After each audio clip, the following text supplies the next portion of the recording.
The Boy is the newest January horror release, and right there you're thinking, ha, no. But wait, there's also a creepy doll.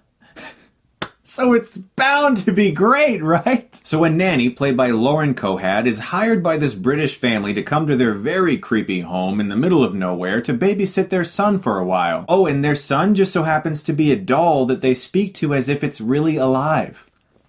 Fun times. Initially, she dismisses them as crazy people, and she just goes along with their charade for a while because they're paying her very well. But soon she loses her shoes. Things start disappearing. Things start moving. She hears strange noises at night, and she begins to think that maybe, just maybe, this doll could be alive. Now look, I've seen a lot of shit in January, especially horror films. I've seen some shit, guys. But I must be honest, even though I want to rip this movie to shreds, this movie is not as bad as most January horror films. Movies like Texas Chainsaw 3D or One Missed Call.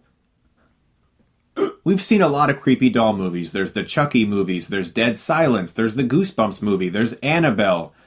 Oh, God, why do I remind myself that movie exists? This is not a new concept, but I admired the director's approach to this movie. He did create a lot of genuine suspense, and there are some sequences of tension that surprise me. The overall production value and look of this movie is very good. The performances are also good. Lauren Cohan, as well as Rupert Evans from the Hellboy movies, very good performances, very good work. The general feel of this movie was good, and I did get goosebumps a couple times. There were a few shots that gave me the tingles, and that's because of good suspense. Where this movie faltered for me were a few cliches, one of them being the dream sequence. It happens once early on, and you go, okay, I guess they just felt like they had to do it. But then it happens a second time. Another dream sequence. And it's at that point where I began to realize this movie is not going anywhere fast. But my real issue with this movie is its ending, which, as you guys know, I'm not going to spoil. It's one of those endings where as you're watching it, you're thinking, this is kind of effective. This is creepy. I thought to myself, okay, that is actually very well done. That's creepy. There are some really good shots. There's some good editing. There's some good use of slow motion.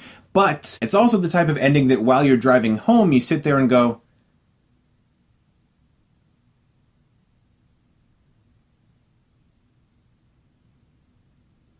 that doesn't make sense. In retrospect, as you look at the entire film, nothing makes sense anymore. And you can sit there and maybe dissect it to the point where you could, in your own head, if you want to say that you really like this movie and you can't admit that it really wasn't that good, you can sit there and say, well, no, this makes sense and this makes sense and that happened that way and that happened that way. But that would be the Mount Everest of reaching, trust me. The ending just makes the entire film deflate. I appreciated the production values. I appreciated the acting. There was some good direction and a few good scary moments. But overall, The Boy disappointed me with its ending. It doesn't make sense. The rest of the movie now is just bleh. I'm going to give The Boy a C. It is better than most January horror films, I will give it that. Look forward to Sunday, guys, because I'm going to be posting my review of Tomb Raider, my biggest guilty pleasure movie of all time. That's going to be my newest Hilariosity review. I can't wait to share that with you guys. I had so much fun filming that video. You guys are the best. Thank you so much for watching, and if you like this, you can click right here and get Stuckmanized.